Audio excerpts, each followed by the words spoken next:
one of the very principal of purpose is that nothing exists for itself. When we begin to journey into the knowledge of Jesus, into the knowing Jesus for ourselves, knowing God for ourselves, we'll begin to discover that uniqueness that God has already placed in us. It is from that discovery that we'll begin to now walk in the fulfillment of life. That is, fulfillment only comes when we serve this particular purpose. By design, is more like an instinct. God will keep putting it in your heart, the areas where you are to specialize on. When you begin to receive those signals, nobody needs to tell you, begin to look for skills in that area to perfect it. Because opportunities will come.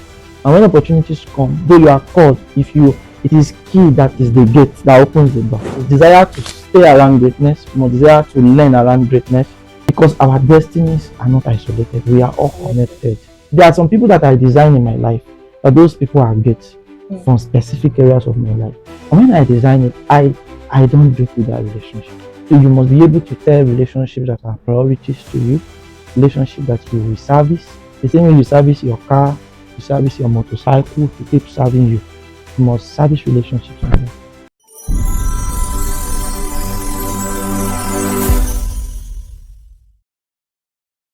Hello, Pastor. It's good to have you with us in the studio today.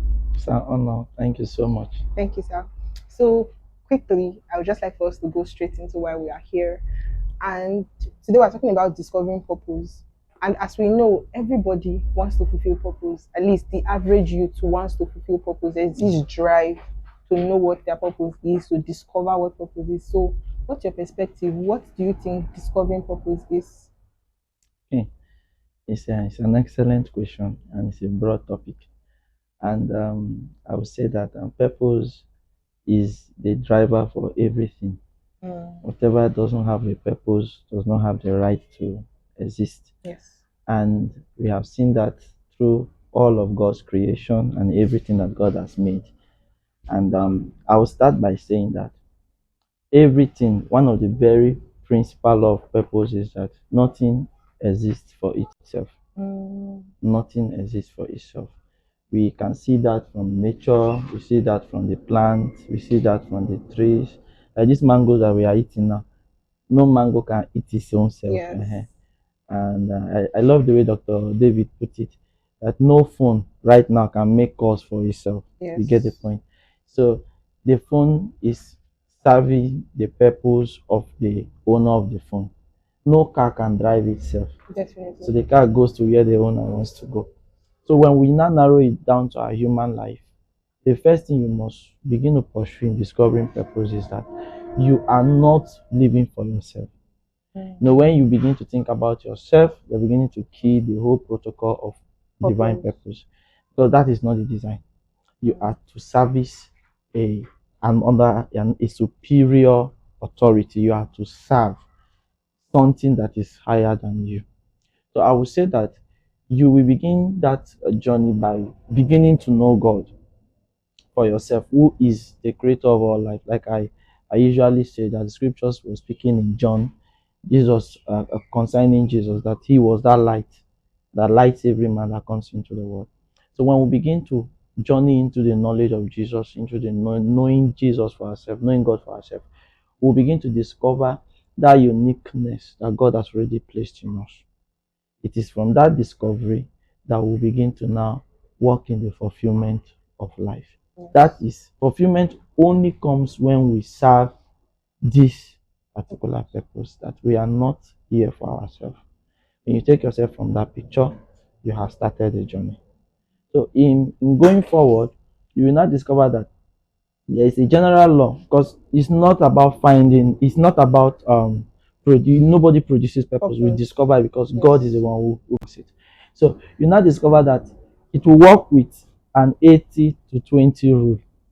In that 80 to 20 rule, it states that 80% of your purpose is general. It's like something that is general. 20 is not yet known. You can see. So if you are following discovery, you will then know that there are a lot of things that are more like instinct. You already you find lightness in this thing, you find lightness in this thing. Your emotion is stirred towards an area. You just love doing something. These are within the 80%. But you see that specific purpose, which is specific place of your assignment, which is 20%, you can only find it in going back to God who made you. In going back to God who made you. But I'm going to start by saying that most people have not exhausted the 80% yet. Yet they want to find the 20%. And that is where the journey of discovery comes in. You must spend enough time on the general purpose. There's a general purpose for everything, which I already started by. You have to serve others. You have to serve a higher priority, not yourself. So this general purpose, you must exhaust it. I love the way Prophet Femi used to put it to me.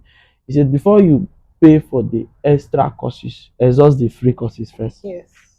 So when you begin to spend time on service, that will take me to the first step now. Service in that general course. Service. Spend time serving. Service is more like you are giving something that is not necessarily money. Because a lot of people say, okay, I don't have the money to give, but you have energy to give. Yes. You have other resources, which is not money. So when you spend time serving greatness, you are on the journey of discovering your purpose. There is a greatness that you will see in every man around you. When you spot it, contribute to everyone's life, contribute intentionally, contribute to the betterment of everyone's life. In that contribution, you begin to see your direction, you begin to see where you can really fit. I used to tell people that when you meet greatness, when you meet people, most people's responses to greatness is they just want to see what greatness can give them. Yes. Oh, I've been wanting to see this man. He's a governor or he's a CEO of this company. What can I Get. what can I get? And that's where they miss it. The first response to greatness is what can you give? What can you give? What can you offer? And you know, money is not the problem here. When you meet greatness, money is not the problem. You begin to see how you can add value, how you can reduce their stress, how you can be of help in critical areas of their life. So service is the first step anybody will need to put in place before they can discover their purpose. You see a lot of young people now, especially this our generation. Some people have the ideology that some people are using their star in the place of service. People are using their star is because of me, the person is shining. They will even say that just like Joseph, that it's because of him that company is prospering, and they'll begin to reduce their input that God wants them to give. Meanwhile, the Bible already said that whatever your hand finds to do, do it with all your might. I discovered something, and you need some people that are like stars in some specific areas. They just stumbled into it in the area of service that they are good in that area. Yes. That is, they are still within that 80%, and they gave all to it. And they discovered that this area is where I truly can function in. So most people don't give all. They feel like they have to reserve some for themselves in service. That's where they miss it. Meanwhile, it's something that is very delicate and quiet in our heart. You are serving a boss, maybe you are a manager of the supermarket or something, and you feel like I should not just give everything. And when you don't give everything, just like Luke chapter 16 said, if you are not faithful in another man's business, who will give you your own? So that is God's law in discovering purpose. When we are faithful in service, no, scriptures use faithfulness here, and it's a very strong word. To be faithful is very strong. It's just the same way the Bible speaking that we are stewards of the mysteries of Christ, and what is required in stewards is faithfulness. Faithfulness is very deep. So if I am serving you, for instance, what God expects from me to you is beyond eye service. It's beyond your recommendation. You know, in faithfulness, there are times you will not be appreciated. In faithfulness, there are times you will not be noticed. In faithfulness, there are times it will be like others are being seen. You are being exhausted. You're doing a quiet work, but others are being lifted. And that is where you are truly tested. But whether we like it or not, God rules this world and God gives it to whoever He chooses. And He checks faithfulness in the heart of those who are truly serving. Somebody can be having results, but he's not faithful. Do you understand here? Somebody can be having results, but he is not faithful. He just knows how to put things together. He can cheat. He can cut corners, then he can make the boss happy, but he is not faithful. And such a person cannot be promoted in the journey of purpose. He cannot be Hmm. promoted. So service, I'm staying so much on service because when you serve, there's a temptation to draw to yourself and not giving it Yes. all. We must overcome that temptation. Give it all. I have this principle, and I usually say that when I'm doing anything, I don't know how long I will stay on it, so I give it my all. And I will say that's the same principle that Satan is using. Because the Bible said that because you know his time is short, Yes. It's if you doing can, everything if you know your time is short, you will labor actively. very well. Yes. I like the fact that you already gave us a foundation for purpose, which is that we must serve. The Yes. foundation for discovering purpose is service. And then you also mentioned that nobody's purpose is for themselves, Yes. it is for other people. Yes. So I want to ask, what do you think about this thing where people say somebody's purpose is tied to another person's purpose?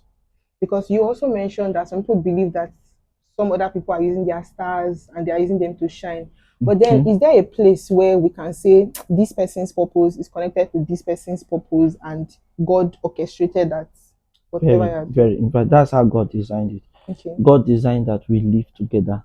God designed that we are interconnected, so that no part will feel that I am bigger. No matter how intelligent you are, you will need another part Yes. for that completion. So let's look at it like in a body form. Now, this is a human being. No matter how brilliant the eyes are, and the eyes can see Lokoja. The Mm-hmm. eyes cannot by itself take itself to So Lokoja. Lokoja. It needs the legs.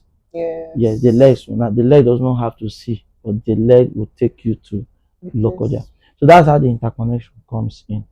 And every one of us, we need one another. We need one another to reach where God wants us to reach. And people underestimate the power of human resources. Mm. Because some people just say that, God is my helper. It doesn't matter what people say. On this world, it matters.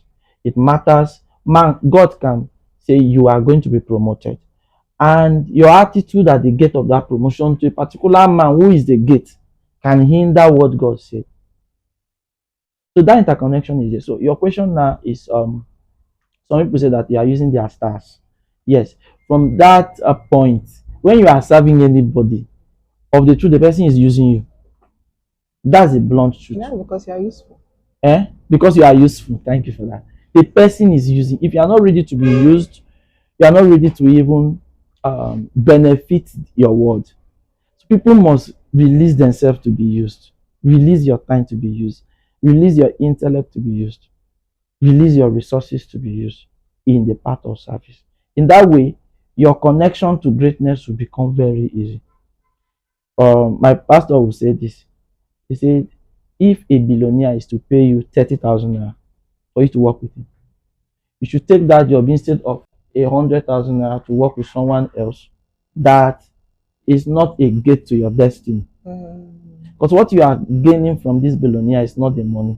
You are learning, you are around greatness. Knowledge. So we must desire to stay around greatness. We must desire to learn around greatness because our destinies are not isolated. We are all connected. We are all connected.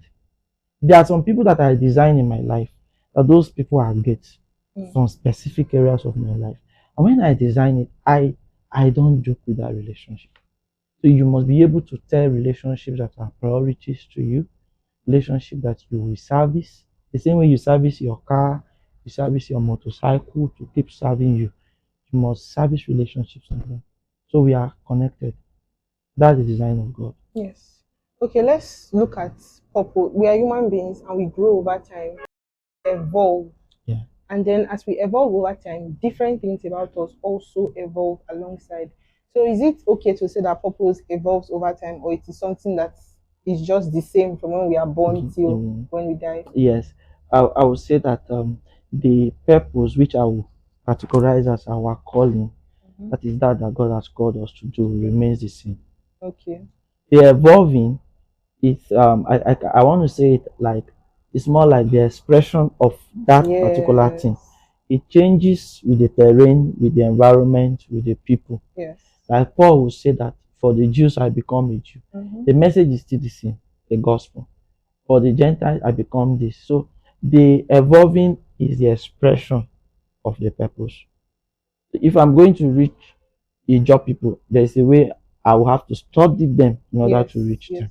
So the purpose itself is not changing.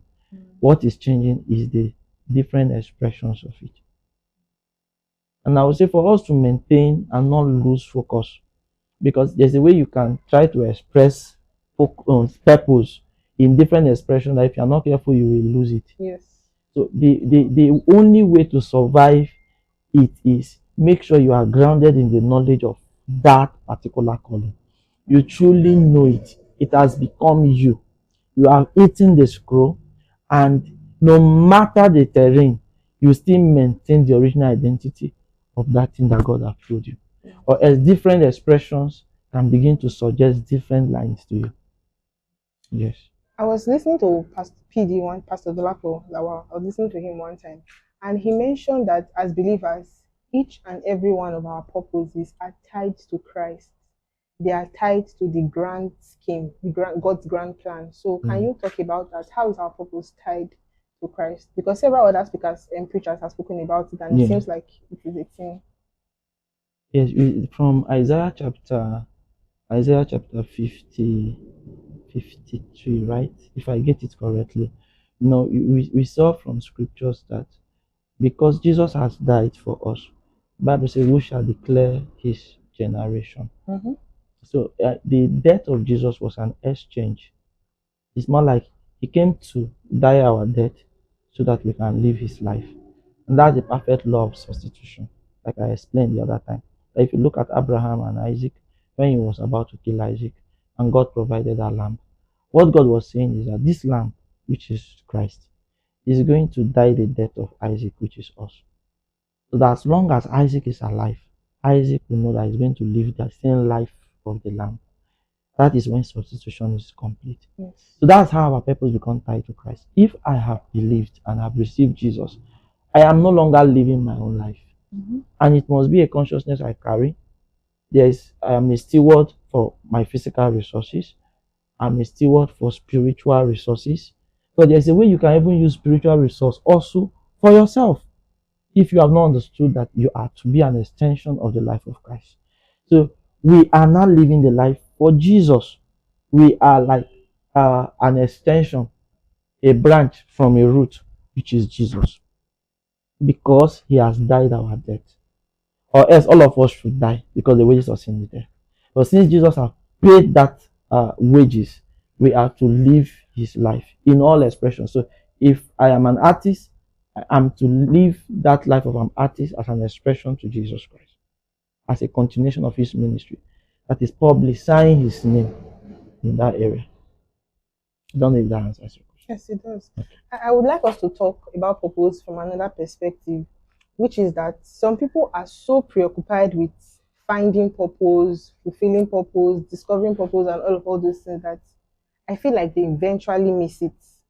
Okay. But then there are some other people that don't I won't say over worry themselves. They don't find it. Yes, and they find it. I'll give an instance. When I was much younger, yes, from children's church, I always wanted to find purpose because they used to teach us about purpose when we were small. So I'd be like, God, what is my purpose? I remember I would pray, I would fast. What is? I didn't hear nothing. Then when the point came where I gave up on looking for the purpose, like I just rested. I was like, well, if this is going to happen, I'm going to see it. And then I now noticed that if I should look back from that point where I gave up, I just began to move in purpose without even knowing that effortlessly. So how do we explain this to believers who are forcing over purpose? Like how do we get them to understand that you need to rest? As you were speaking, I'm just trying to get the best analogy in my head. Mm-hmm. When I started learning typing, this happened to me when I started learning typing. I didn't have access to computer. Yes.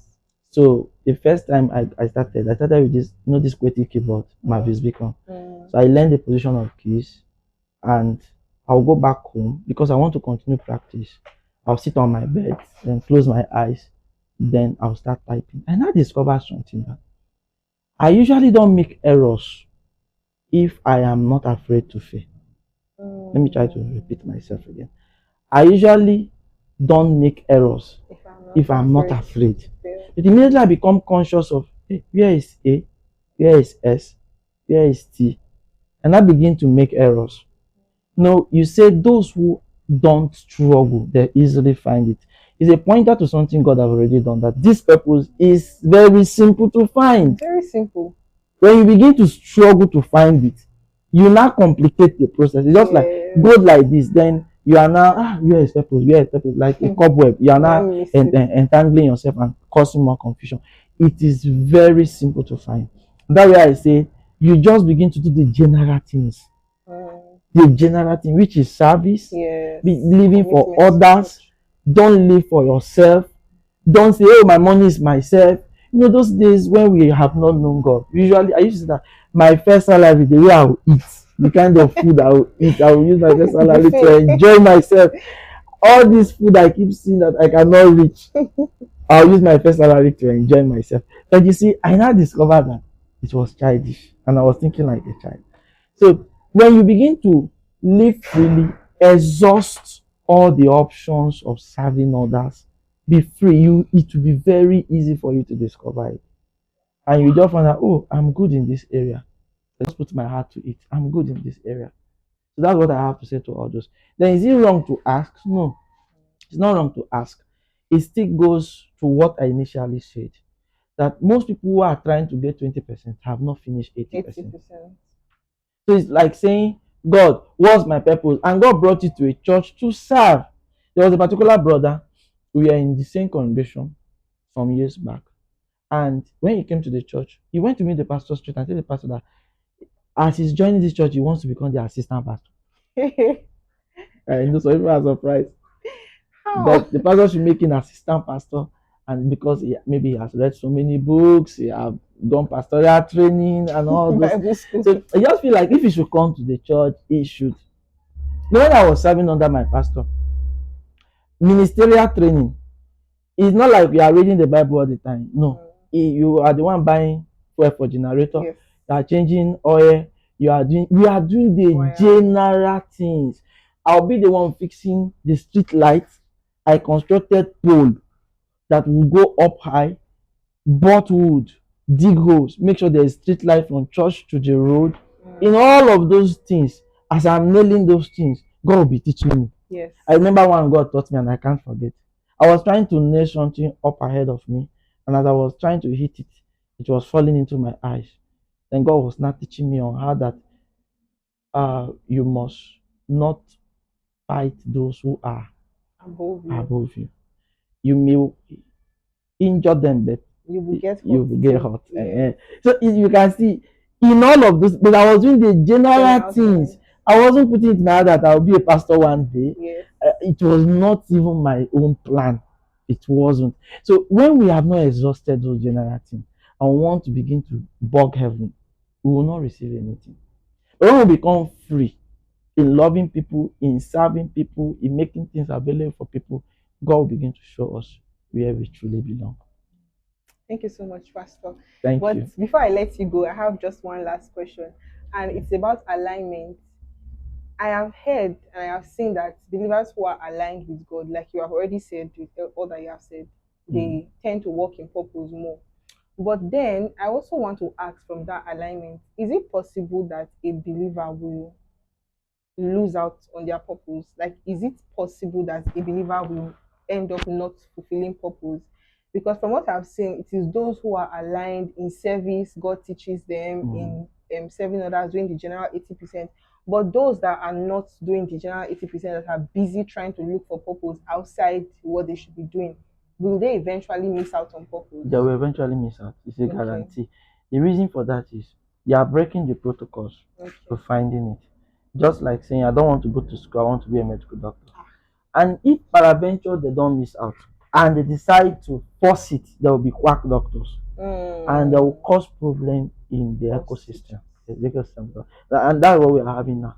A lot of people have not served, they want to be masters. And because they have resources to make them masters, they become terrible leaders. And how you know you're a terrible leader is when you have not mastered service. So you will not be able to have compassion for those that deserve that compassion because you have not passed through what they passed through. And it also teaches you that if you are building any organization whatsoever, there should be a hierarchy of promotion that will not neglect those who are being on the pipeline for those who just come from outside. I don't know whether it makes sense. Yes. So that is something you must know. When you don't serve others, when you don't live for a superior calling and assignment, and you just want to jump into your specificity, it is impossible except you are a fake person. Another example I'll give is when you go to the university, in 100 level, you are giving nursing, right? That 100 level, you'll be taught general English. You'll be taught, in fact, some things that have to do with electricity that was not concerned nursing. They want to give you a general knowledge of everything. But as you keep going higher, 200, 300, they begin to narrow you to your nursing. That is how it is. Just imagine 100 level, you say you will not do 100 level, you will not do 200 level, you just jump to 400 level. You will graduate as a terrible nurse, and you will kill more people. Unfortunately, a lot of people are dying on the hands of people that have not really served, but they want to enforce the 20%. Yes.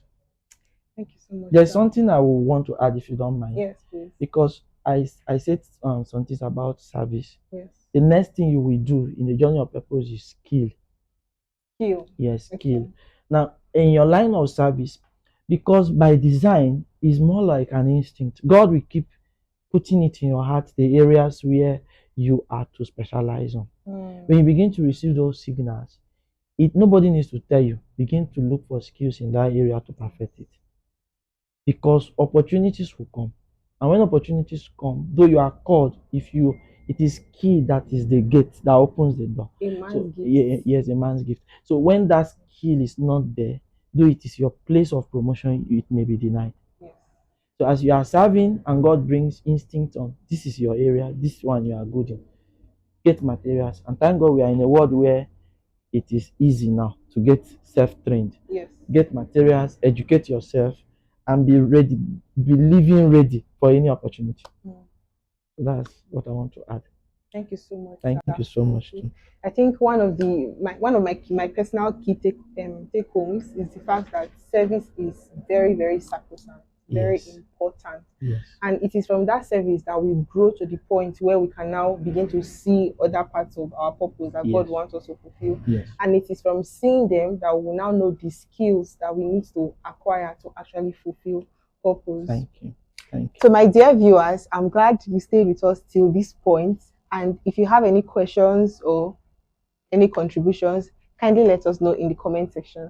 Until I come your way again next time, I am Goodness Aliu, and my host was Pastor Sunday Achemi. Yes, wait, no thanks. You've not subscribed. Why? You've not pressed the like button. Why? It's not fair. See, you've just enjoyed this powerful conversation. I are still looking at me. Press it, don't look at me. Doesn't bite. Thank you. Bye bye. Thank you.